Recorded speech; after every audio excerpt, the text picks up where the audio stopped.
So yeah, I guess I'm talking about something topical on behalf of basically the whole team that we're working with on this project together. So this is a plenary basically from the whole team, not just from me. So we've got quite a few people involved in this project. So Tom Snelling spoke last year at last year's conference, also at the plenary. So he took the first half of that talk. Anne Nicholson, my ex-PhD supervisor, also is kind of heading this project, and a lot of people here I suspect would be familiar with that. And there's quite a few other people involved as well. UA, Owen, Jess, Ross, and Eric. I'm not sure if Eric is going to be able to join for this. He's in the Netherlands at the moment. And we've had a lot of support from quite a few different organizations as well. So we've had funding for this from the Digital Health CRC and also the Snow Foundation, some of our partners.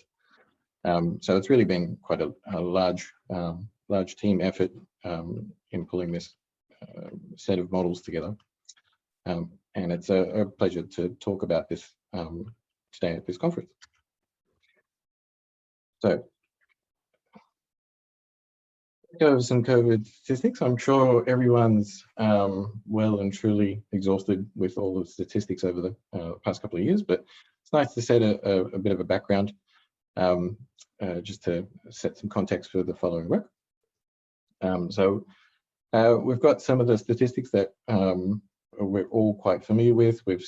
This is cumulative confirmed COVID cases across a range of different countries. I've got Australia down the bottom, which is kind of negligible there based on our population and number of cases, and the US sitting up the top, and nearing around 50 million cases at this point. And the story per million people is quite similar.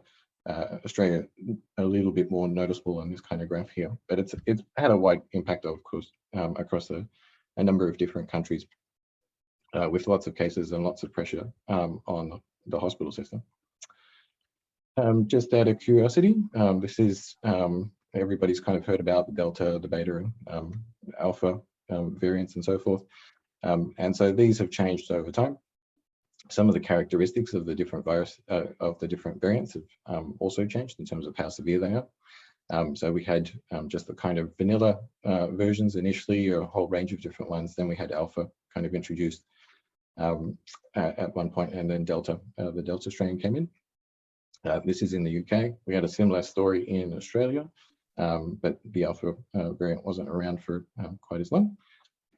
That was mostly when we had very few cases here. Of course, the death toll has been really tragic.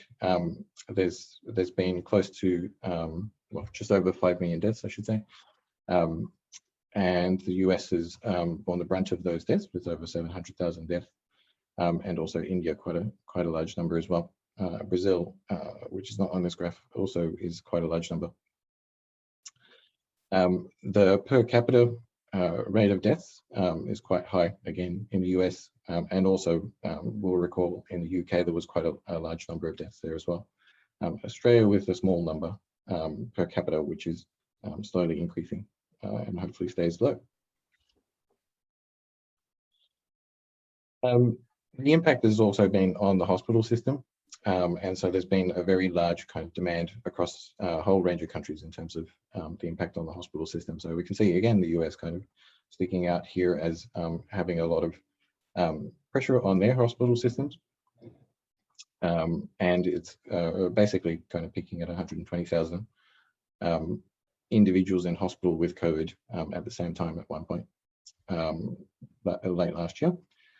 And the pressure in terms of ICU, obviously there's fewer people going to ICU, about a fifth at any one point in time of those that are in hospital. And it's been a similar kind of story there. So, but generally things have recently kind of improved and hopefully being managed a little bit better now. That's some of the context. Obviously, there's still quite a lot of urgency around the kind of pressure on the resources and the health system that we've got at the moment. So let's zoom in on an individual patient and see what's going on with an individual who might contract COVID. So we've got up the top here that individual's patient journey that they might travel on. So from initial exposure, this is just one kind of possible set of journeys. It's not intended to be comprehensive, but from exposure, they might have some period where they then have symptom onset. They may present to primary care after that. Hopefully they recover pretty quickly. If they don't and they start deteriorating, they may end up at the emergency department or general ward in the hospital and have a stay there. If things get worse, they end up in intensive care and possibly either dying, or if they recover at some point, then being discharged. Some later point they may be reinfected.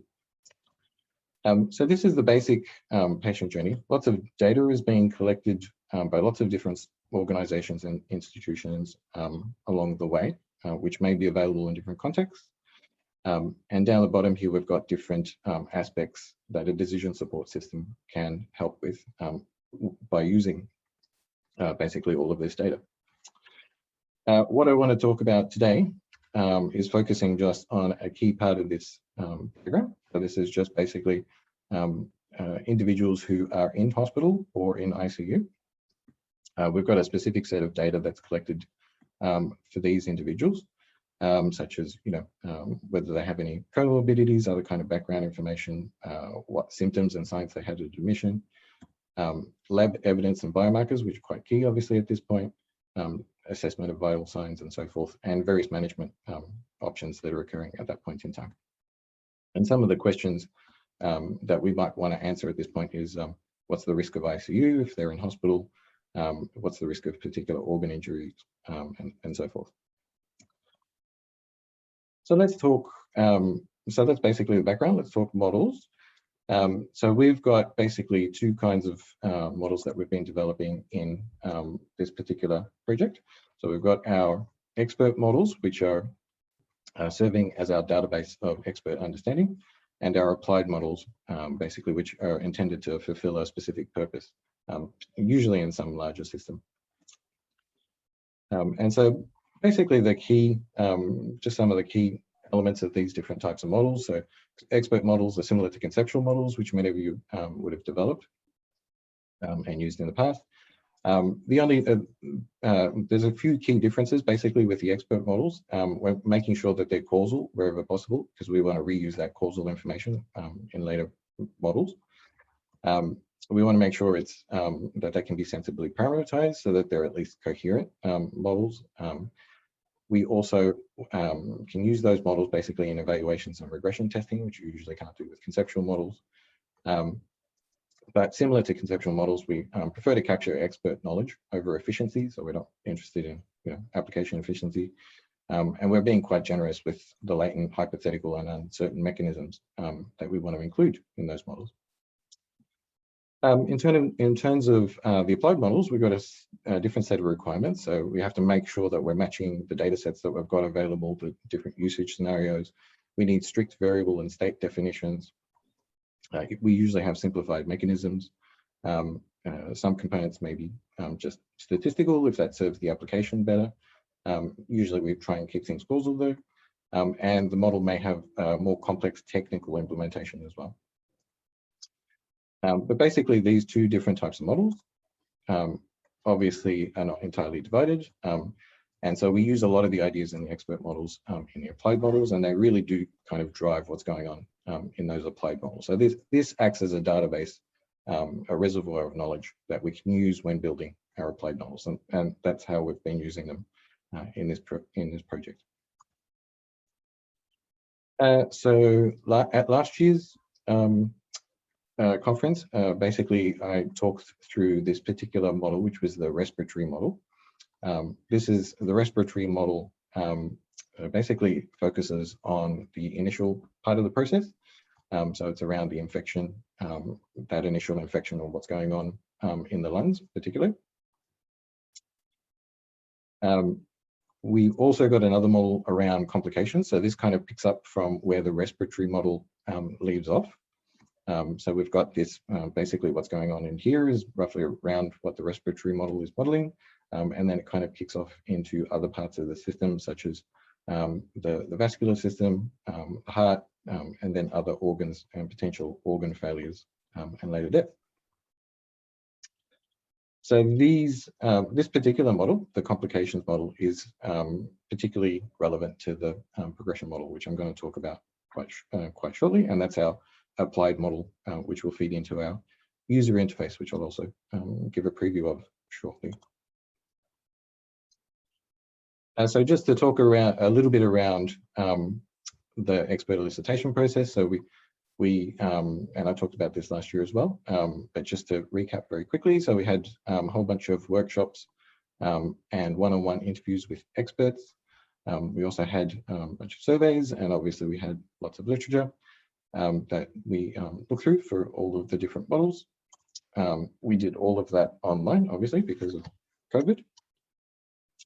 And this actually proved pretty useful in terms of organizing and getting people's time. So that actually proved quite a fruitful way of doing things, and it's probably something that we'll continue to do for the most part in the future, except for occasional situations where we might meet with people in person.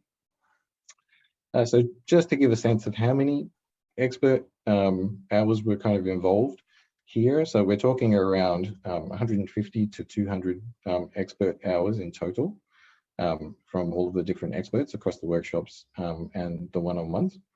About 2/3 of those in workshops and 1/3 of those from the one-on-ones.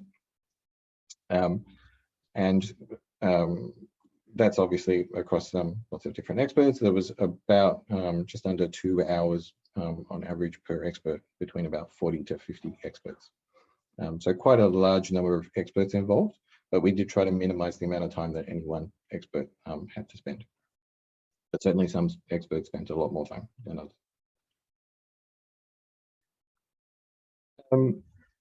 Again, this might be familiar from last year. This is a little bit extended at this point. So this is the different kind of models that we created over the course of a 12-month period from April of last year to April of this year. Which is when the core kind of development of different models was occurring. So we had here initially, when we were kind of starting off, we started off with a core kind of model, and that quickly split into a few different versions. That turned into the respiratory model, which I had just talked about previously, and we also kicked off with the complications model, which I also showed just briefly before. The complications model eventually led to basically the progression model, which is our applied model, picking up some ideas from the respiratory model, and also we investigated a whole range of immune models. Basically, we concluded that there was no particular agreement on the different mechanisms involved in the immune system. So we took some very simple ideas from the immune models that we created and incorporated those into the progression model as well. And we had a few other explorations along the way. One of the sets of models that we created was around the testing process. So, you know, the PCR tests that everyone's pretty familiar with now. So we looked at that independently, and we ended up creating and publishing a paper on that earlier this year. These models it took a long while for us to get data. So these were all built with experts with no parameterizations. Around September or so, we started talking to the LEOS group in Germany who had data, and then we were able to start parameterizing with the LEOS data in November, which is around the time of the conference last year. That parameterization occurred on their systems, not our systems. So, so we weren't able to get direct access to the data. Nonetheless, it was really a useful process to organize our models and work out what we were doing. So that was really, really helpful. We're really grateful for that. Around February, we came into possession of the IDO data. So that was data that we could play with directly. There's a vast difference between getting data that you can play with directly and only via somebody else's system. And so that with most of the analyses since then, we've kind of worked with that EDO data and also LEOS data in terms of comparisons and so forth.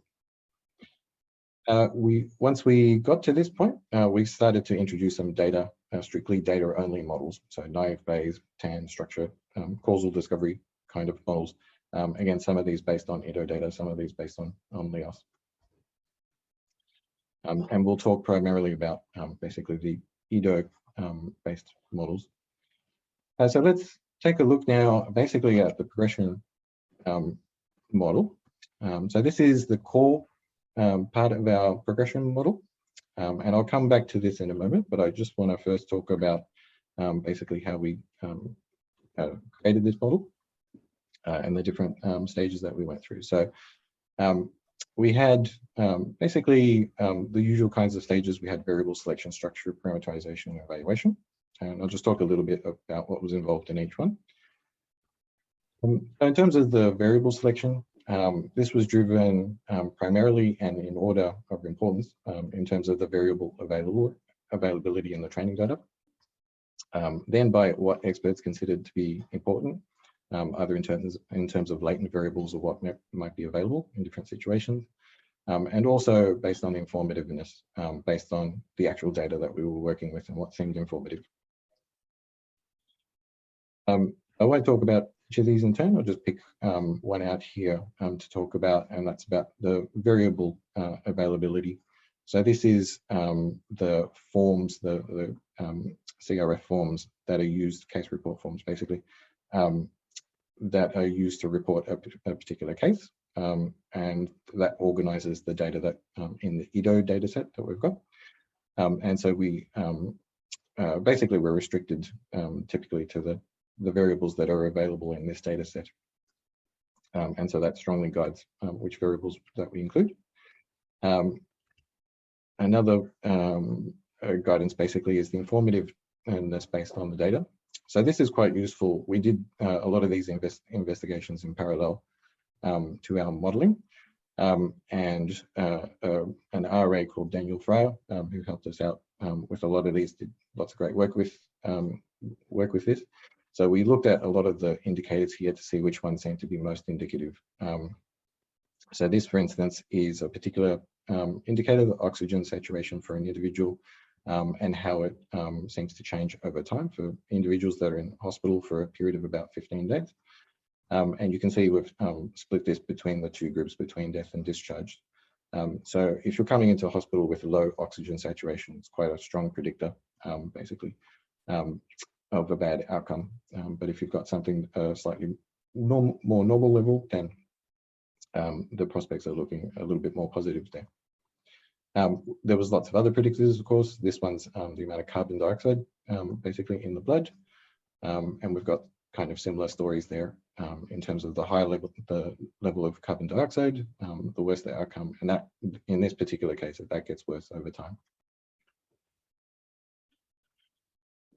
We will also look at some of these indicators by particular background factors. So we split them up and started to look at basically, whether some of these background factors are a bit causal in some situations, causally informative, and which ones would be useful to include in the model. So this is chronic, splitting up creatinine, which is an indicator of kidney function by chronic kidney disease, whether that was reported or unknown. So we've got a situation here, if we just look at the individuals who end up being discharged, where their creatinine levels are quite a lot higher amongst those who were reported, because they're having issues, obviously, with their kidney disease, with that particular marker. And we can see that also amongst those that die, there's a bit of a different pattern in terms of the creatinine, where it starts high and then actually falls off, as opposed to those who without kidney disease, where it increases over and gets worse over time. So this was really useful in helping us identify variables that might be of use. So for the structure of the progression model, it was driven by quite a few different things. The application requirements obviously strictly determine the kinds of things that we should see in the structure. lots of expert involvement in terms of the models, the surveys that we had, and expert feedback in terms of the models that we're creating, and structure validation from data as well. So just to look at the way that the expert models kind of contributed there, we can see in the pulmonary system, basically we've got, say, pulmonary dysfunction leading to hypoxemia. That's kind of one of the mechanisms that we pull across into our applied model. In terms of the importance of the heart and the vascular system, so these emerge basically as different systems that we see in the application model. And in terms of the heart, some of the key variables that we've got in terms of the cardiac system is the reduced cardiac output, the overall cardiac function, and perfusion produced by that heart system. And then we've got some downstream effects as well that we're modeling in our progression model.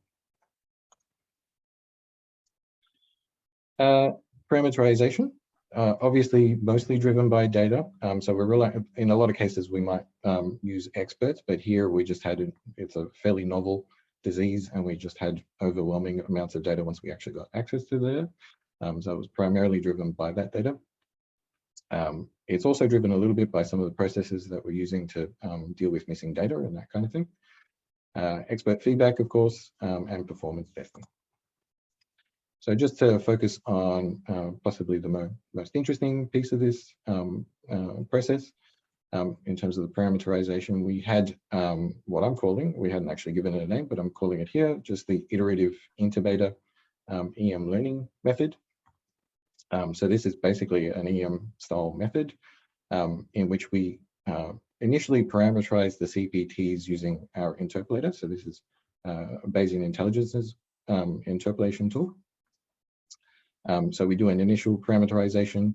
We then use those as priors into the EM learning process. And then we go back for, once we've got our parameterized model, we go back and re-parameterize the interpolation itself. So we fit the interpolation to what was parameterized, and then use that as a new set of priors for the EM process. And then we iterate until that kind of converges and we get a final parameterization there. So that's a process that's relatively novel that we've kind of introduced here, and it does help with guiding EM into the right direction and not producing some occasionally nonsense results that it was producing. So let's take a look back again, basically at the progression model, and let's talk a little bit about how this is structured. So we've got it's a dynamic model. We've got two slices, this slice here and T0 and T1. Each slice represents a 3-day window, and we tend to try and pick measurements from the data that align to the midpoint of that window for each time slice.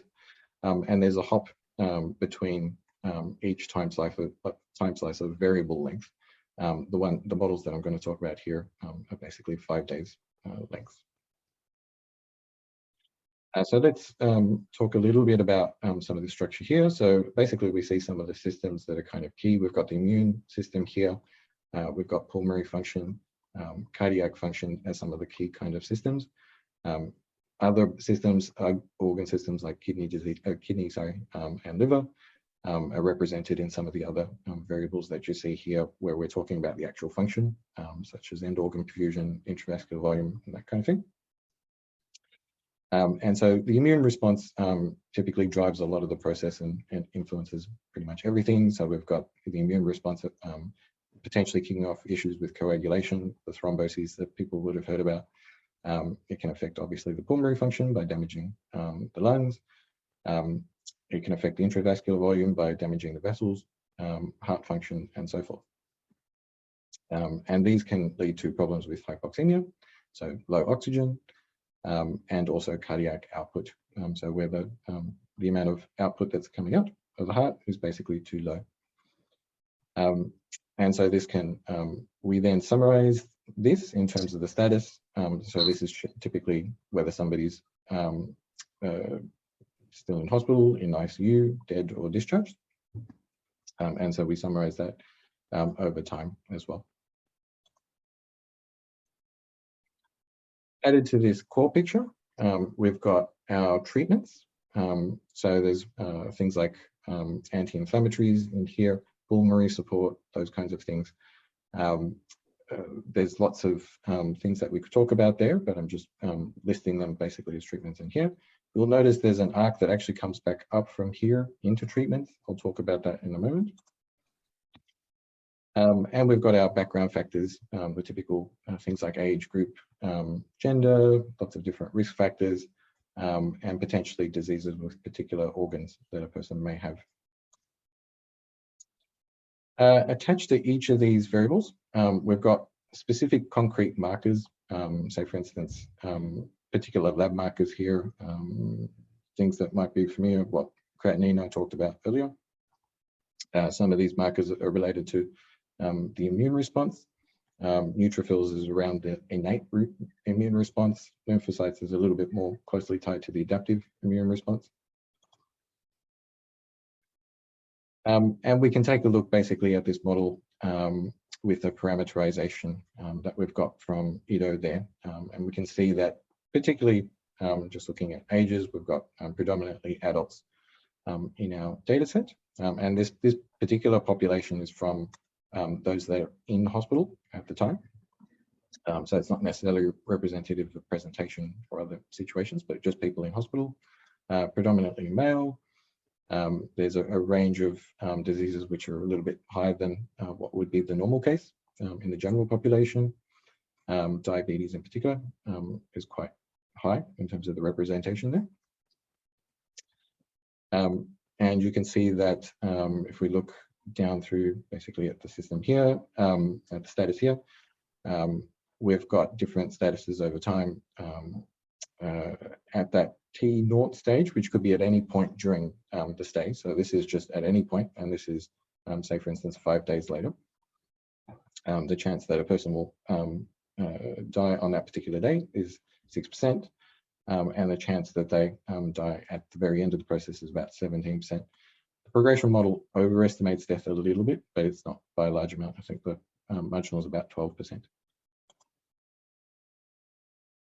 Each of these variables actually have a rule associated with them. So we've got oxygen saturation, oxygen in the arterial vessels here, for instance. So we're checking these variables and then defining hypoxemia as these things being below a certain threshold. So they're kind of latent variables, but we've actually got rules for each of these variables as well, in addition to the markers that you saw previously. Cardiac output, for instance, is defined just as mean arterial pressure, which we can calculate from just blood pressure. And we've got the immune response, which I kind of talked about previously. So let's take a look at, for instance, an example scenario. So here are some of the marginals that we talked about before in terms of age. We've got males, and mostly predominantly males in the marginal case from our Ido data set, and a few comorbidities here as well. So let's take that as our initial case, and we can take a look basically at how each of the organ systems is performing in this marginal case. And as I mentioned before, 17% is what the model predicts for final death in this marginal case. So if we take a look at a particular example, in this case, a young individual, we can see that the probability drops here in terms of problems with the pulmonary system, cardiac, and so forth, and probability of final death also drops. If we then look at a person with no comorbidities, either male or female, we can see that things are improved again in terms of that final probability and across all of the different organ systems. If we then introduce evidence, so that evidence over here about a person having moderate or severe hypoxemia, then things start to get a little bit worse, particularly with the severe hypoxemia. We've got the probabilities looking much worse there. And then we can introduce different comorbidities, for instance, and different markers here, and we can see things change again. This one's quite interesting. We've got hypertension here. Hypertension plays oddly in the data set that we've got, so having hypertension actually improves the probability. final death, but that's largely because hypertension in the data set looks a little low. But otherwise, in terms of the markers we've got here, then the probability of death increases once we've got issues like a person being admitted to ICU, for instance, or an abnormal immune response. We've got another case here, which I won't describe in any detail, but basically this individual has from about here down, things getting a little bit worse in terms of cardiac function, immune response, and coagulation, so thromboses, thrombotic potential issues. And you can see that as this individual gets more and more of these issues, the probability of death is increasing. Probability of issues with the different organ systems is also increasing as well across the different systems that we've got there. I talked a little bit about hypertension. So there are some issues in terms of trying to validate the causal structure that we've got and which variables seem to be informative and which not. So here in terms of hypertension, what we would typically do, like in a statistical test, for instance, is we might look at hypertension and its impact on final status, for instance. And if we do that, we would see that there's actually quite a notable impact. If I pull up this, so we can see that hypertension there basically causes over 2 times the chance of death. So we want to know actually is that a real effect, basically. So what we can do is we can add in what statisticians would normally do, which is to add in our additional confounders and things that might be affecting hypertension. And if we take a look at, say, a model such as that, we can start to see that there's a bit of a different pattern. So for instance, hypertension is very strongly associated with older ages over here, also strongly associated with higher rates of diabetes as well. So what we can do in something like Netagroup, once we've learned this model, is we can enter in an intervention. So we can cut the arcs coming into hypertension. So we'll enter our intervention here.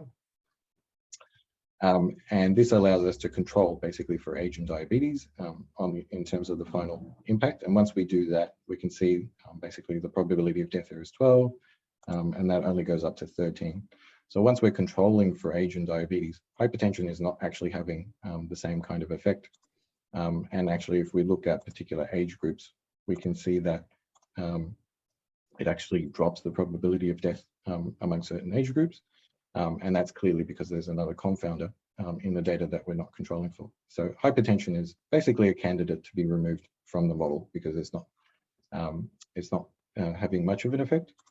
And there's some confounders with it that aren't necessarily well explained. So that's just basically some insight into the process of how we validate that causal structure.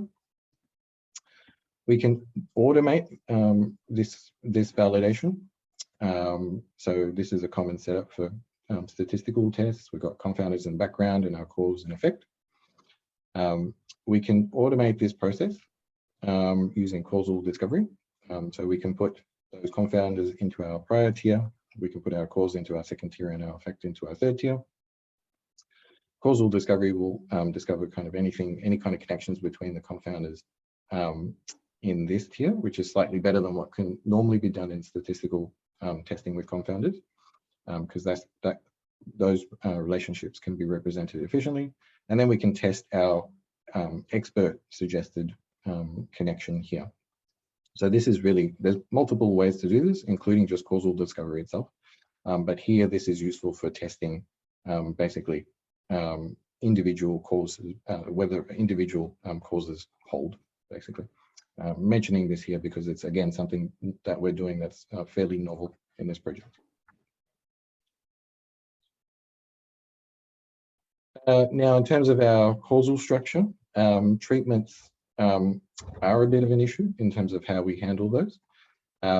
So there's various possibilities. We could have, for instance, in our T0 window, we've got our treatment affecting some particular variable like pulmonary support, affecting hypoxemia. What actually happens when we do this is that if we put in true pulmonary support, the hypoxemia actually gets worse. So we actually have less normal lung function, basically, in that case. And the reason is because there's an association here. When somebody's hypoxic, they're very likely to receive pulmonary support. So maybe this is not the story. So we've had to play with a few different alternative structures. So this is one of those, and this is why we've got an arc heading back up in a previous diagram. And so we've got here hypoxemia is actually an indicator that a person will get pulmonary support. It turns out that this structure doesn't work so well either, and we can't model the interventory impact. A model structure like this may actually work better, where we've got hypoxemia at T1 being affected by pulmonary support at T1 and T0. And when we do this structure, we actually get a causal, we actually can see the causal effect of this on hypoxemia here. So I just wanted to talk, kind of running quite short on time, but I've only got a few more slides. So I just want to talk briefly about some of the comparisons that we're doing between some of the models. So I mentioned the iterative intubator EM parameterization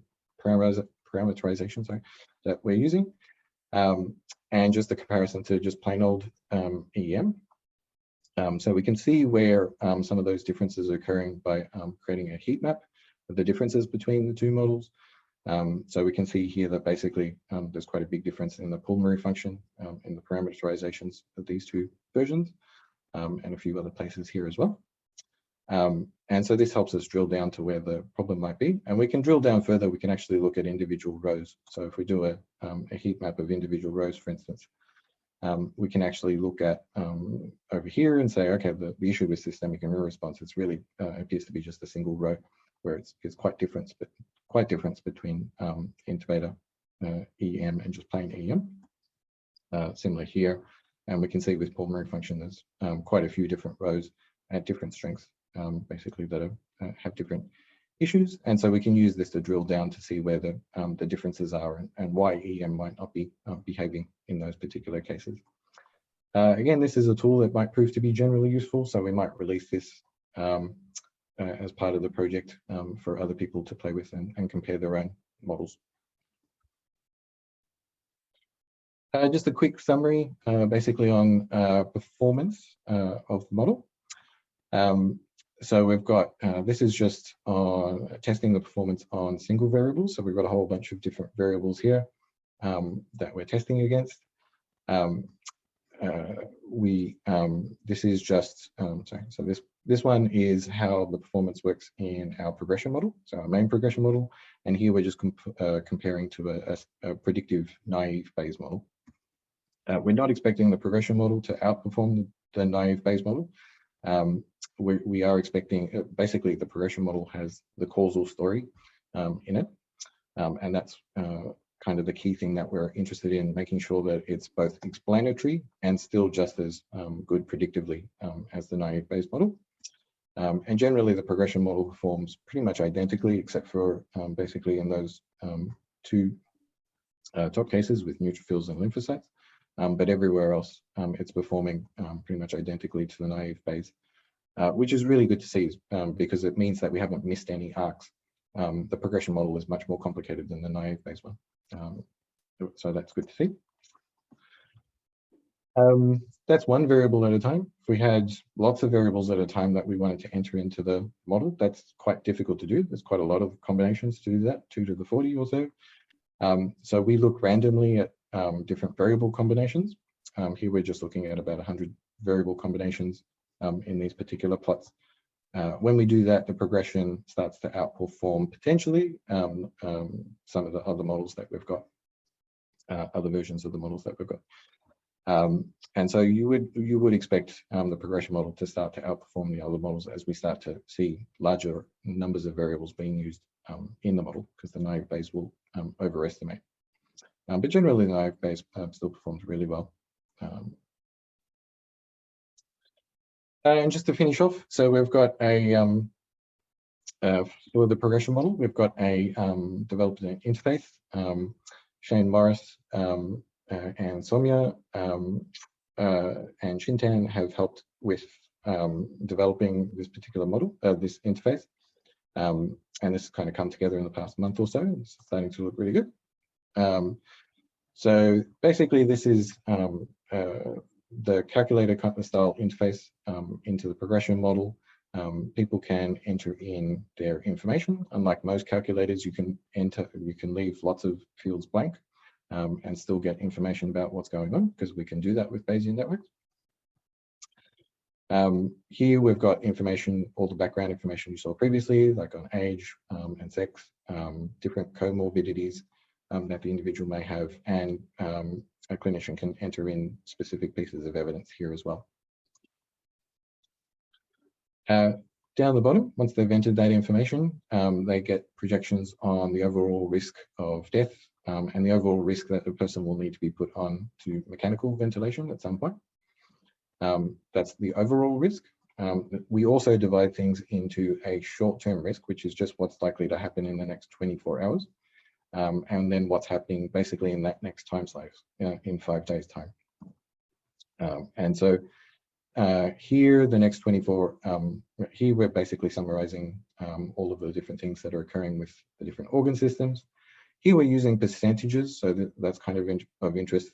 And here we're just using relative ratios, because we don't necessarily want clinicians to focus too much on percentages for these internal latent variables. And it seems to work reasonably well at this stage, and we're going to be releasing this tool pretty soon, in the next 3 weeks or so. So just to quickly summarize and finish up. So future work includes more validation. We'll have some public API endpoints for people to integrate into, also some basically public models that people can use. The decision support interface that I mentioned that we're going to be testing in terms of evaluation and so forth. And more model updates. At the moment, we haven't got any kind of data for vaccines and the impact of those, but we're going to get data on vaccines pretty soon, so we can incorporate that into the model. All the key models that we're creating are available via OSF. We're going to be adapting the models to applied settings, to a range of applied settings, and also to other respiratory infections. So even if COVID-19 kind of finishes up and everything's kind of solved in a year's time, this work should hopefully live much longer than that. So thank you.